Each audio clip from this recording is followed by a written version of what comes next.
মানে তোর কাছে মনে হবে তুই সাগরের নিচে আসস। উপরে আসা থেকে 9 ডে আছে। ওকে, আমরা কম বাজেটে দুপুরে খাওয়া দাওয়া শেষ করলাম। এবার আমরা বের হবো ঘোরাঘুরির উদ্দেশ্যে। প্রথমে কোথায় যাওয়া যায় সেই চিন্তা করে আমরা চিন্তা করলাম বিপরীত দিকে একটা জায়গায় আছে, নাম হচ্ছে ফিশ ওয়ার্ল্ড, যেখানে নানান প্রকৃতির মাছ দেখা যায়। সুগন্ধা বিচ থেকে ফিশ ওয়ার্ল্ডের দূরত্ব হচ্ছে 3 কিলোমিটার। আমরা একটা অটোরিকশা নেই। এই 3 কিলোমিটারের জন্য আমরা দামাদামি করে একটা অটোরিকশা নিই মাত্র 30 টাকায়। জনপ্রতি পড়তেছে হচ্ছে মাত্র 10 টাকা। 3 কিলোমিটারে 10 টাকা। ফিশ ওয়ার্ল্ডে যাওয়ার পথেই মাঝখানে কাউন্টার পড়ে। এই রিক্সাওয়ালা আপনাদেরকে কাউন্টারে থামাবে এবং আপনাদেরকে এখান থেকে ফিশ ওয়ার্ল্ডের টিকিট কাইটা নিতে হবে। চলেন আমরা 3টা টিকিট কাইটা নিই। ও ভাই, টিকিটের মূল্য তো অনেক বেশি পড়ে গেল। একটা টিকিটের মূল্য পড়ছে হচ্ছে 300 টাকা করে। 3 জনের টিকিটের মূল্য পড়তেছে হচ্ছে 900 টাকা। ফিশ ওয়ার্ল্ড আমার এখনো পর্যন্ত যাওয়া হয় নাই। চলেন যাই, দেখি 300 টাকা এমন কি আছে। ওকে, আমরা ফিশ ওয়ার্ল্ডে চলে আসলাম। টোটাল হচ্ছে 4 তলা একটা বিল্ডিং। ওকে চলেন আমরা ভিতরে যাই এবং দেখি কি অবস্থা।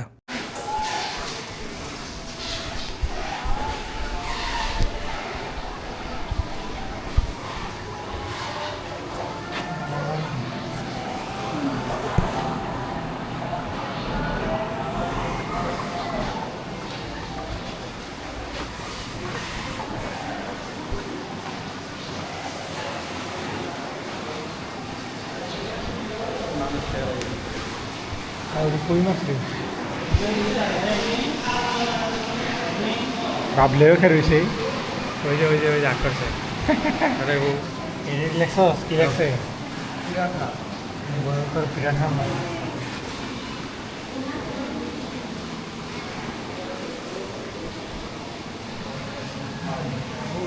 এটা কি জেলি ফিশ না? এটা কি, এটার নামটা কি জানি? এটা অনেকে খায় এই মাছটা।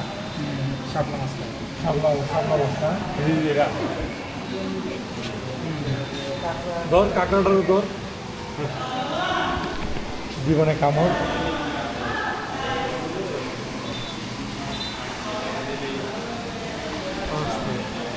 পানি তো ডুবান যায়।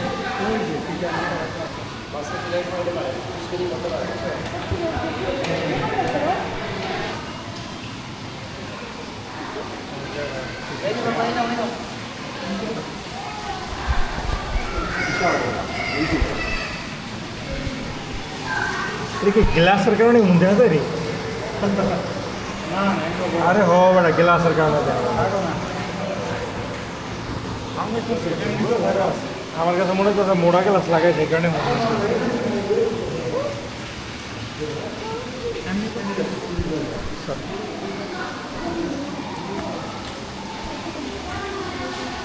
ঠিক আছে বড়ই।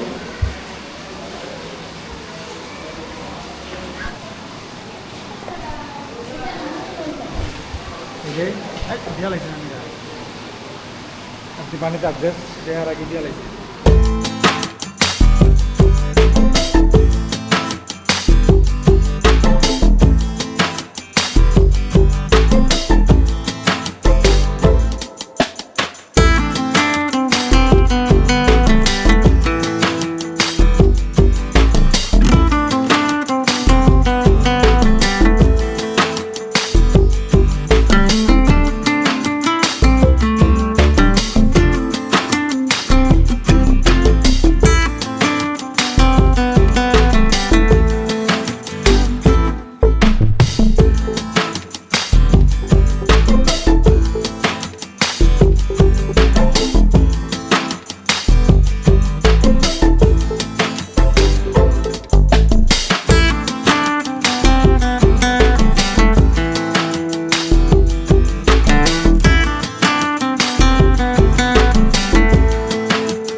আচ্ছা, এখানের সিস্টেমগুলো হচ্ছে আপনি চেয়ারে বসে এই গ্লাস অ্যাকুয়ারিয়ামগুলোর মধ্যে আপনার পা রাখতে পারবেন 10 মিনিট। ছোট ছোট মাছ আছে যে মাছগুলো আপনার পায়ে কামড়াবে। 10 মিনিটের জন্য দাম পড়বে 100 টাকা। ওরে বাবা রে বাবা, মানে তোর কাছে মনে করছে তুই সাগরের নিচে আসস, ওই যে বিয়ার দিয়ে ওইভাবে। হ্যাঁ দেখ, একটা ফিল নিয়ে দেখ, খাওয়া নিয়ে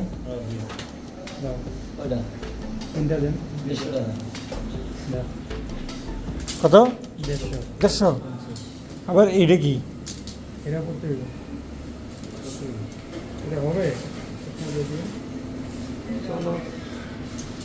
হাই হাই, আমি ভাবলাম কি না কি আমাকে যে টিভিতে বসাই দিছে, টিভির মধ্যে আবার কি দেখবো। ওকে, ওই লোক বলতে সেখানে ভিডিও করা নিষেধ, রুমের মধ্যে ক্যামেরা আছে, চলেন ভিডিও বন্ধ করে দিই। ভাই কি দেখলাম এটা, আমি ভাবছি বড় একটা বিয়ার ধরাই দিবে, জাস্ট একটা চশমা পরাই দিছে। তবে সামনের সিটে বসলে কিছুটা মজাই লাগছে, খারাপ লাগে নাই। সামনের সিটে বসে থাকলে কিছুটা 3D ভাইব দেয়। যাই হোক, 50 টাকা এতটা খারাপ ছিল না, প্রথমবারের ক্ষেত্রে ভালো লাগছে। আপনারা চাইলে এটা ট্রাই করে দেখতে পারেন। এটা কি উপরে আসা থেকে 9D আছে, এটার এক্সপিরিয়েন্সটা কেমন? এখানে 9Dতে ঢুকতে গেলে আবার 100 টাকা করে টিকিট। চলেন একটু নিয়ে দিই এক্সপিরিয়েন্সটা কেমন। আচ্ছা, এখানে 9D এর মানে হচ্ছে এই চেয়ারগুলা উঁচু স্ক্রিনের সাথে লড়বে। চলেন বসি, এখানে ভিডিও করা নিষেধ, এখানে একটা স্ক্রিন দিয়ে দিচ্ছে। না, এটা একদম লস হয়েছে। 9D দূর থাক, এটা তো আমার কাছে 1Dও লাগেনি। দেখেন, এখানে ঢুকতে আমাদের 300 টাকা খরচ হয়েছে। তবে এখানে যতগুলো রাইড আছে প্রত্যেকটার জন্য কিন্তু আপনাকে আলাদাভাবে পেমেন্ট করা লাগবে। তবে কোনোটা আপনার পছন্দ হইতেও পারে, আবার কোনোটা আপনার পছন্দ নাও হইতে পারে। কি ঘুষি মারার চিন্তা ভাবনা আছে তোর? ও যে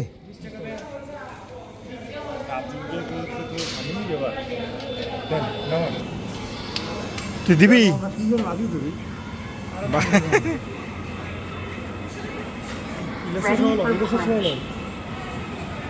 নে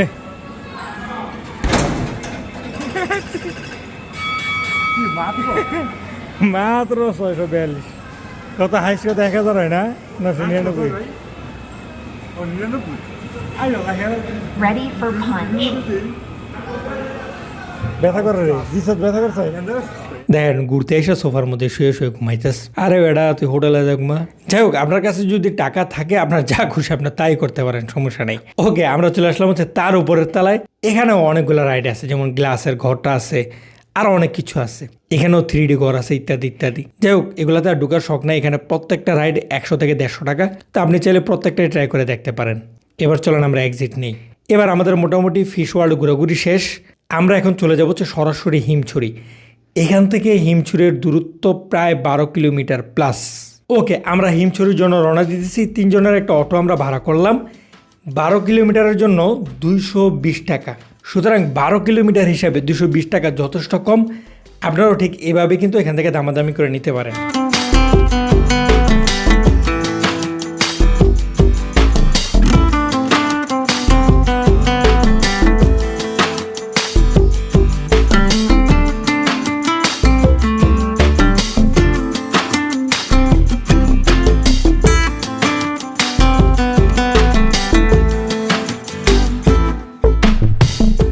ফিশ ওয়ার্ল্ড থেকে হিমছড়ি আসতে আমাদের প্রায় সময় লেগে গেছে 40 মিনিট প্লাস।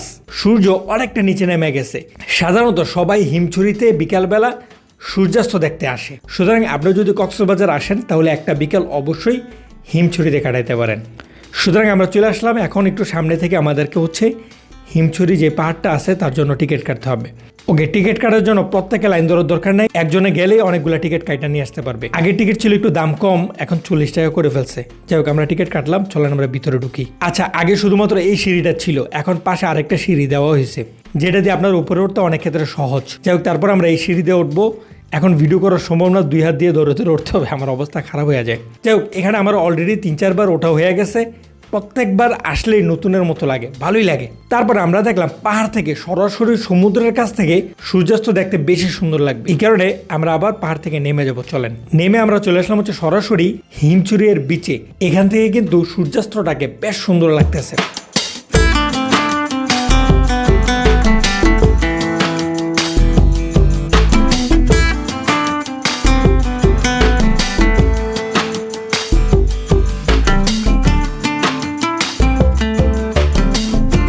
যাই হোক, সূর্য ডুবে গেছে, চলেন আমরা বের হই।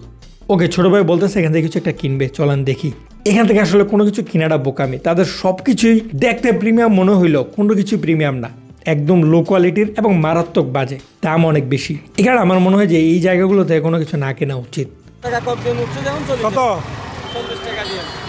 যাই হোক, টুকটাক কেনাকাটা করে এবার আমরা ডলফিন মোড়ের জন্য রওনা হব, অর্থাৎ কলাতলি বিচে যাব। চলেন আমরা একটা অটো ভাড়া করি। হিমচুরি থেকে ডলফিন মোড় লোকালে 40 টাকা করে নেয়, বুঝছো? আর লোকালটা ফিল আপ লাগে, এটা আরেক ঝামেলা। ওই লোকালটাতে তুই বসলে ফিল আপ না হলে ছাড়ে না। আয় আমরা ওই জায়গায় একটা ছোটো গেলারে জিগাই, তাহলে ছোটো গেলা 40 টাকা করে যায়, তাহলে তো হয়ে গেল 120 টাকা হয়েছিল। আয়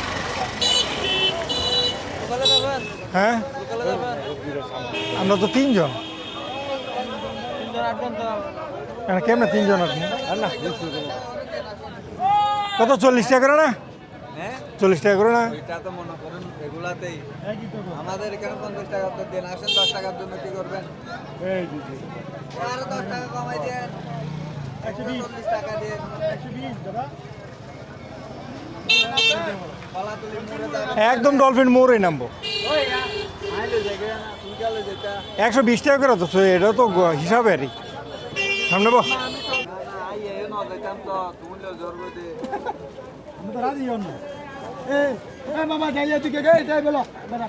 ওকে, অবশেষে দামাদামি করে আমরা 3 জনের একটা অটো ভাড়া করলাম। এখানে যে লোকাল ভাড়াটা আছে অর্থাৎ জনপ্রতি 40 টাকা করে, 120 টাকায় আমরা ডলফিন মোড় যাইতেছি হিমচুরি থেকে। ডলফিন মোড়ে আসার পরে কিছু খাওয়ার দরকার, আমরা এখান থেকে হাঁসের ডিম খাইতেছি। সাধারণত ঢাকা বা ঢাকার আশেপাশে 25 টাকা করে হয়ে থাকে, এখানে 30 টাকা করে নিতেছে। যাই হোক, টুকটাক সালাদ টালাদ বানায় দিছে, এটা তো সব জায়গাতেই দেয়। ওকে, এবার আমরা বিচে যাব। আমি এখনো পর্যন্ত কাঁকড়া টাকড়া খাই নাই, কেমন জানি লাগে। তারপর চলেন আজকে একটু ট্রাই করার চেষ্টা করব, যদি কোথাও ভালো লাগে। কাঁকড়া কত করে?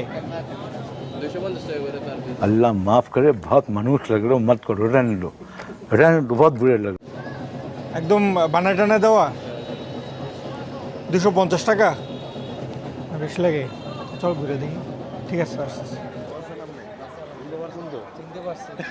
এমনি চিনছি বলে